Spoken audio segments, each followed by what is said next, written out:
사랑합니다. 네, 우리 오랜만에 옆 사람과 한번 인사해 볼까요? 사랑하고 축복합니다. 이렇게 인사해 보겠습니다. 사랑하고 축복합니다. 네, 실시간으로 참여하는 여러분들도 사랑하고 축복합니다. 오늘 특별히 이렇게 여러분들 함께 만나서 이렇게 예배하니까 너무 기쁘고 즐겁습니다. 제가 일부 예배 때 저희 어른 일부 예배 때 들어갔는데요. 딱 가는 순간 앉을 자리가 없는 거예요. 물론 이렇게 거리를 두기를 하지만 1층이 꽉 차서 제가 1층 안 되겠다. 목사님 저희 위로 올라가시죠. 그래서 2층으로 올라갔거든요. 2층으로 올라갔는데 거기서도 순식간에 꽉 차는 거예요. 그럼 이 두 가지 마음에 들었습니다. 하나는 우리 성도님들이 이 예배 자리에 나오고 싶어 했구나. 이 예배가 그리웠구나. 그러한 마음이 들었고요. 두 번째 마음은 우리 담임 목사님 진짜 좋겠다. 이런 마음이 들었어요. 사실은 생각해 보세요, 여러분. 저희 본당의 그 넓은 예배당에 교역자들만 널찍하게 앉아서 목사님들만 널찍하게 앉아서 그렇게 몇 달을 예배를 드렸어요. 그 마이크 소리에 쩌렁쩌렁 울리는 그 소리가 저 끝까지 가지만 앞에 있는 그 무리만 보고 예배하려니까 그게 얼마나 힘든지. 여러분, 저하고 자리 바꿔서 생각해 보세요. 아무도 없어요. 몇몇 선생님들만 계세요. 거기다 대놓고 마치 여러분들이 꽉 차 있는 것처럼 하려니까 이게 되게 힘든 거예요. 근데 우리 목사님 진짜 좋겠다.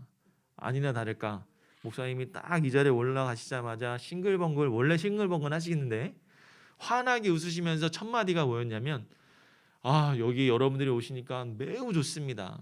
그런데 매우 좋은 것보다 더 훌륭한 표현을 하셨어요. 그저 황홀하다라는 표현을 했습니다. 저도 그런 생각이 드는 거예요. 우리 고등부 예배 때 친구들 오면 나도 그런 마음이 들까? 아니나 다를까 저도 지금 황홀합니다. 여러분들도 이 예배를 사모하고 기쁨을 나누는 이 황홀한 하나님의 사랑과 은혜를 경험할 수 있었으면 좋겠습니다. 여러분, 저희가 지난주에도 말씀드렸지만 이제 온가족 예배를 시작하잖아요. 그죠? 나 온가족 예배 모른다. 손. 얘기 못 들었다. 없죠? 네, 없을 거예요. 여러분들이 온가족 예배는 오늘 목사님 설교 본문이 고린도후서 13장 11절에서 13절이잖아요. 바울의 축복. 요 내용을 집에서도 이제 목사님이 이렇게 간단하게 영상을 만들어 주시거나 아니면 영상을 가지고 설교를 듣거나 그걸 가지고 이렇게 부모님들과 함께 나누는 시간이에요. 여러분들 오늘 말씀을 통해서 내가 이 본문을 충분히 알았으니까 부모님하고 이야기 나누면서 아빠, 엄마, 바울이 이러이러했대, 이랬대. 근데 나는 좀 이렇게 적용하고 이렇게 나누고 싶어. 그동안 여러분들이 부모님한테 하지 못했던 말들을 이번 기회를 통해서 하는 거예요. 내가 속상했던 마음, 즐거웠던 마음, 이러한 많은 이야기들을 나누고 함께 기도하고 짧게 이런 시간을 저희가 가족 예배를 준비를 한 거예요. 그래서 여러분들이 이 온가족 예배의 은혜를 또 한번 누릴 수 있었으면 좋겠습니다. 목사님이 어릴 때 체험했잖아. 지난주 얘기 들었죠? 안 들었구만. 솔직히 말해봐.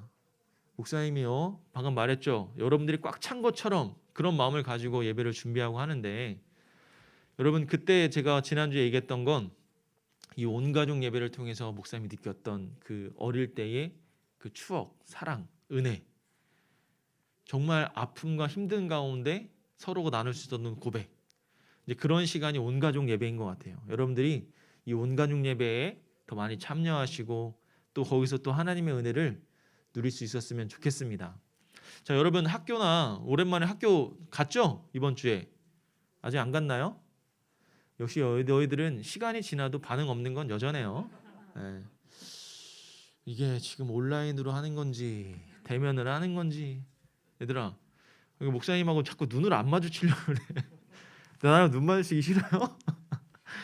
자, 여러분들 이렇게 학교에 가거나 그러면 막 그럴 때 있잖아요. 왠지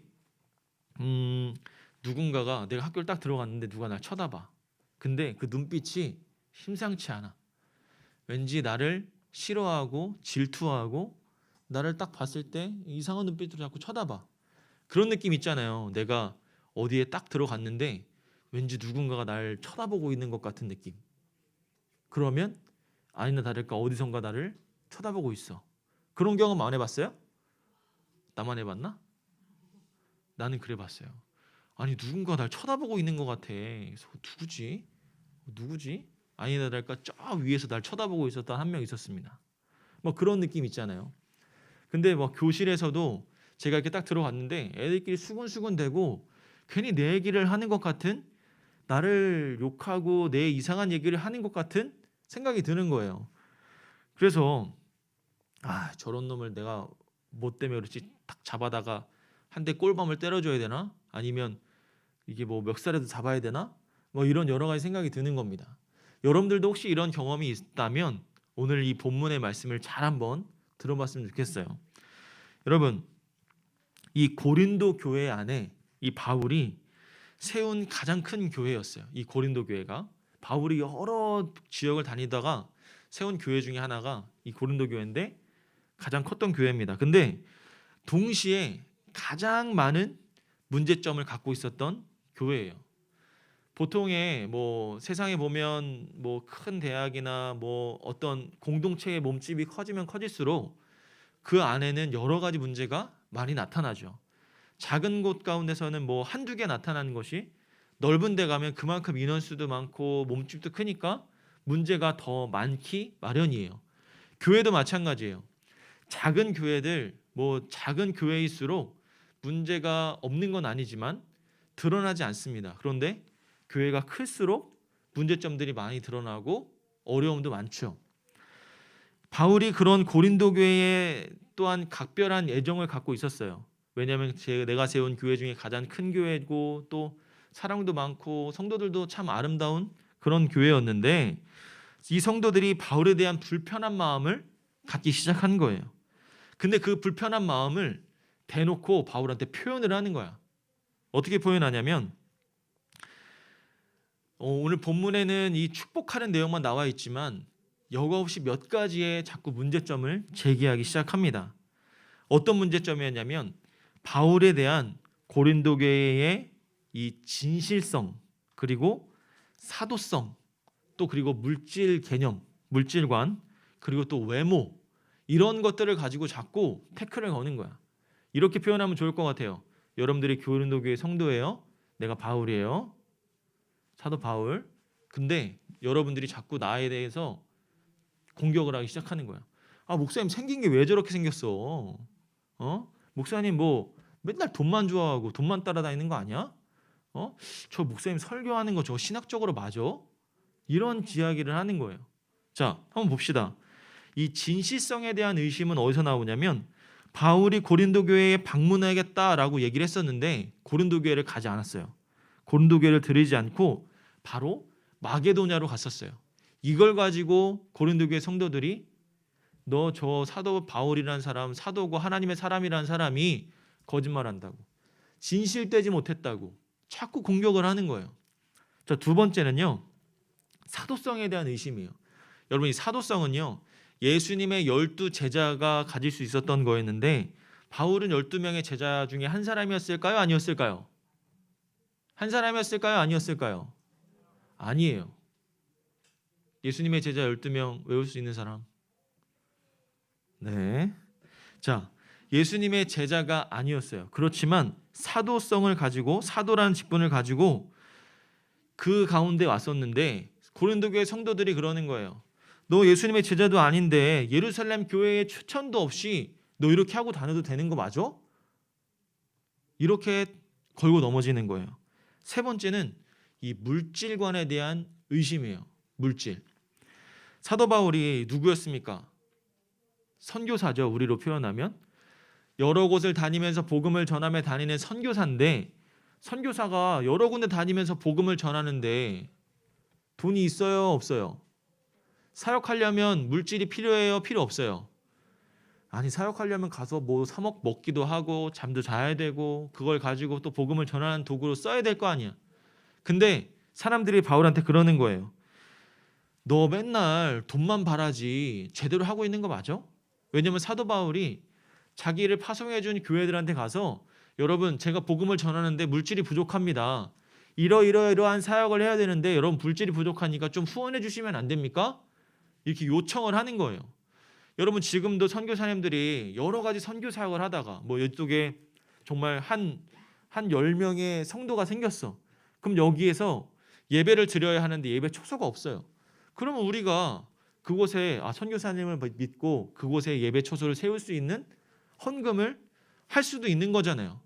내가 하나님 앞에 감동을 받아서 하나님 앞에 헌금을 드릴 수 있는 거잖아요. 근데 그러한 모습을 가지고 너 사도 바울 너 맨날 돈만 따라다니고 맨날 돈만 달라고 하고 뭐 문제 있는 거 아니야? 이런 식으로 공격을 하고 의심을 했던 거죠. 마지막으로는 가장 치사한 거, 외모적인 걸 갖고 시비를 거는 거예요. 사도 바울이 어떻게 생겼는지는 잘 모르겠으나 여기 성경 안에서 대충 유추해 볼 수 있는 것은 키도 작고 대머리였다고 합니다. 그리고 멋도 없고 말주변도 없는 것을 트집을 잡았대요. 우리가 아는 바울은 최고의 교육을 받고 최고의 집안에서 자랐던 엘리트 아니었습니까? 근데 그 엘리트의 모습을 생각해 보면 키도 크고 정말 멋있고 되게 대단할 것 같은데 외모는 그러지 않았나 봐요. 근데 그 외모를 가지고 지적하는 거예요. 쟤 대머리야. 멋도 없어. 막 키도 조그매. 이 외모를 가지고 또 공격을 하기 시작하는 겁니다. 고린도 교회는 이렇게 여러 가지 방면으로 그를 비판하고 공격했지만 정작 비판을 받아야 할 대상은 오히려 자신들이었죠. 믿음이 부족하고 연약했던 고린도 교회 성도들이 오히려 자신들을 되돌아보는 시간을 가졌어야 했는데 그러지 못하고 바울만을 공격했던 겁니다. 고린도 교회는 이 12장 20절에 보면 이런 문제가 있었어요. 다툼과 시기와 분냄과 당짓는 것과 비방과 수근거림과 거만함과 혼란이 있었다라고 이야기를 합니다. 그냥 안 좋은 건 다 갖고 있었어요. 서로 싸우고 시기하고 서로 편을 가르고 또 서로에 대해서 비방하고 또 자기들끼리 모여서 뒷담화 까고 또 거만하고 교만하고 그런 모습들이 고린도 교회 성도들의 모습이었는데 오히려 바울을 그렇게 공격했단 말이죠. 아니 이해가 안 돼. 내가 정말 바르고 거룩하고 내가 정말 제대로 서 있을 때에 그런 비판과 공격을 하면 그나마 내가 수긍하겠어요. 근데 오히려 정작 자신들의 모습을 생각하지 않고 바울에게 공격을 하는 거죠. 그래서 바울이 이렇게 얘기합니다. 13장 2절에 보면 전에 죄를 지은 자들과 그 남은 모든 사람에게 미리 말하노니 내가 다시 가면 용서하지 아니하리라 라고 이야기하는 거예요. 바울이 단호한 어조로 고린도 교회의 잘못을 지적하고 있는 것이죠. 그리고 다시는 그러한 잘못을 저지르지 말 것을 강조하며 이야기합니다. 하지만 이건요 바로 고린도 교회를 애정하는 마음에서만 나온 것이 아니었어요. 9절에 보면 또 이것을 위하여 구하니 곧 너희가 온전하게 되는 것이다 라고 이야기합니다. 바울이 그들에게 온전하게 되는 것을 원했던 것이죠. 그들이 하나님에 대한 사랑과 신앙을 회복하기를 바라는 마음으로 그들에게 교훈해주고 있는 거예요. 고린도 교회가 그랬던 것처럼 바울도 그들을 비난하고 비판할 수도 있었지만 오히려 바울은 그렇게 하지 않았다는 거죠.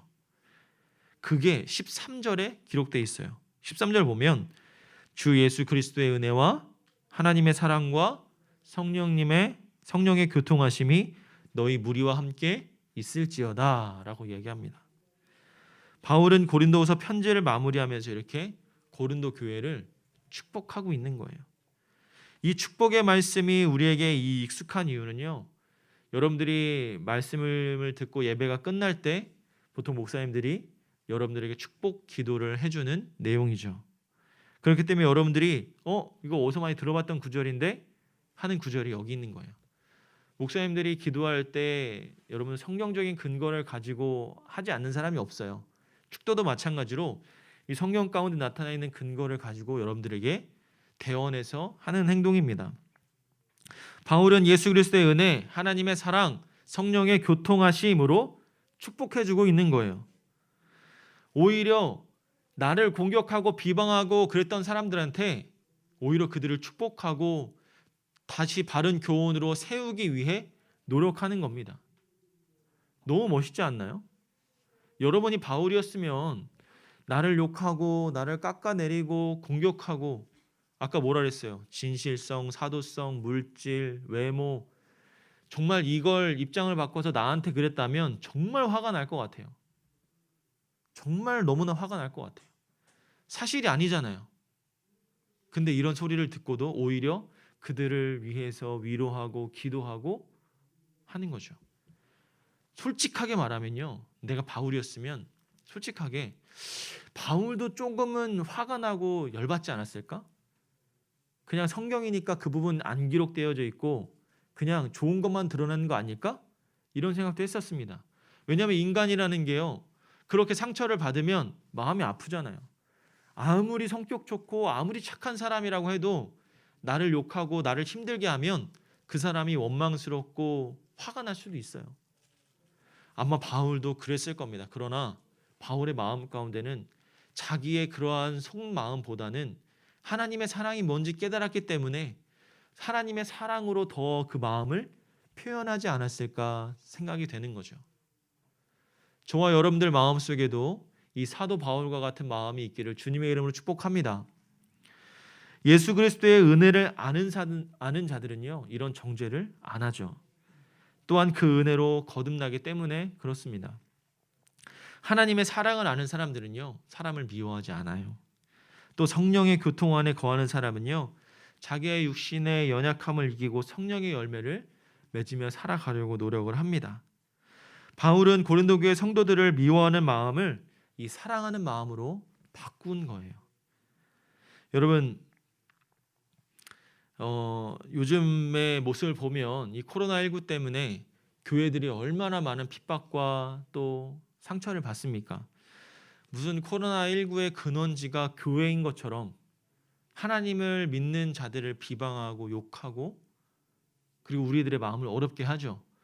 그런데 또 막상 하나님을 믿는다는 사람들이 또 안전수칙이나 방역을 지키지 않고 또 그러한 안 좋은 모습을 보여주는 것도 사실이에요. 여러분들이 이러한 모습을 보면서 무슨 생각을 했습니까? 저 사람들이 진짜 하나님 믿는 사람 맞아? 라는 생각을 할 수도 있죠. 그런데 여러분, 그걸 우리가 이렇다 저렇다 할 수가 없습니다. 오히려 우리가 그런 모습들을 보면서 하나님, 저들을 더 마음에 품고 그들을 위해서 기도해주고 저들이 다시 하나님의 사랑을 깨달을 수 있도록 하나님께서 축복해 주십시오라고 기도할 수 있는 마음이 우리 가운데 더 필요한 겁니다. 예수 그리스도가 아무런 조건 없이 우리에게 구원이라는 선물을 주셨잖아요. 하나님께서 이 땅 가운데 하나밖에 없는 아들 예수 그리스도를 이 땅에 보내주셔서 우리가 구원이라는 것을 얻을 수 있게 되었잖아요. 마찬가지입니다. 사도 바울도 그 마음을 알았기에, 그걸 알기에 그들을 용서할 수 있었던 것이죠. 저주 대신에 축복을 허락해 준 사람, 악을 선으로 이기는 것을 보여주신 것이 오늘 이 말씀의 내용입니다. 사랑하는 여러분, 우리도 악을 악으로 갚지 말고 악을 선으로 갚을 수 있는 여러분들이 되기를 소망합니다. 선한 영향력으로 세상을 바꾸어 나갈 수 있는 그런 크리스찬 리더가 되어지기를 주님의 이름으로 소망합니다. 여러분, 내가 이 세상에서 아무것도 아닌 존재가 아니라 그러한 마음과 열정을 갖고 살았으면 좋겠어요.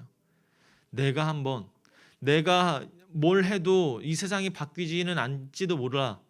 내가 정말 열심히 해도 이 세상 바꾸는 건 쉽지 않아. 그래도 나와 같은 사람들이 모이면 세상을 바꿀 수 있지 않을까.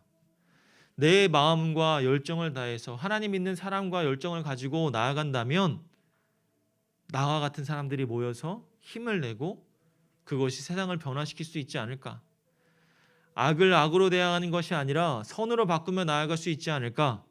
우리 고등부 공동체가 이러한 선한 영향력을 끼치는 공동체가 될 수 있지 않을까. 나부터 바꿔보자. 이런 마음으로 나아갈 수 있었으면 좋겠습니다. 서로를 축복할 수 있는 사람, 서로를 세워줄 수 있는 사람. 오늘 예배 후에 정기총회가 진행되어지고 그 이후에 또 시간이 지나 우리가 또 안정이 되면 내년도 이제 회장도 선발을 하죠. 여러분들이 그런 걸 보면서 어떤 생각을 해야 될까요? 뭐 누군가 하겠지 뭐. 이제 잘할 거야. 그래 놓고 누구 한 명 추천해 놓고 그냥 아무런 관심도 없고 아무런 신경도 안 써. 그러면 내가 어떻게, 이 공동체가 어떻게 될까요? 여러분들이 그 마음을 가지고 이 공동체를 위해서 헌신하고 위할 수 있는 마음이 있어야 되는 거예요. 그게 하나님을 섬기는 방법이고, 그게 악을 선으로 갚는 것이고, 내가 선한 영향력을 끼치는 것이고, 그것이 이 공동체를 시작해서 여러분들이 앞으로 나아갈 세상 가운데 갈 수 있는 겁니다. 그 마음을 가지고, 그 믿음을 가지고 오늘 이 말씀처럼 바울이 많은 사람들에게 선으로 축복했던 것처럼 우리도 서로서로를 축복하며 나아갈 수 있는 그런 믿음의 사람들이 될 수 있기를 다시 한번 주님의 이름으로 축복합니다. 기도하겠습니다. 사랑의 하나님, 감사합니다. 오늘 말씀을 통해 우리 마음속에 사랑과 인정, 또 이해와 용서의 마음을 갖기를 소망합니다. 악을 악으로 갚는 것이 아니라 선으로 악을 이기는 자가 되기를 원합니다. 나의 마음속에 바울과 같은 마음이 있게 하여 주셔서 나와 우리의 가정과 우리 고등부의 공동체 가운데 하나님의 사랑과 은혜가 넘치는 믿음의 공동체가 되게 하여 주시옵소서. 오늘부터 다시 대면 예배가 시작되었습니다. 예배 자리에 나오게 하심을 감사드리며 함께 예배할 수 있음이 얼마나 큰 기쁨인지를 기억하게 하시고 하나님의 사랑을 경험할 수 있는 귀하고 아름다운 시간 되게 하여 주시옵소서. 비록 이 자리에 나오지 못한 하나님의 자녀들이 있습니다. 동일한 은혜와 축복을 더하여 주시고 하루속히 코로나19가 종식되어져서 함께 기쁨으로 예배 자리에 나올 수 있도록 축복하여 주시옵소서.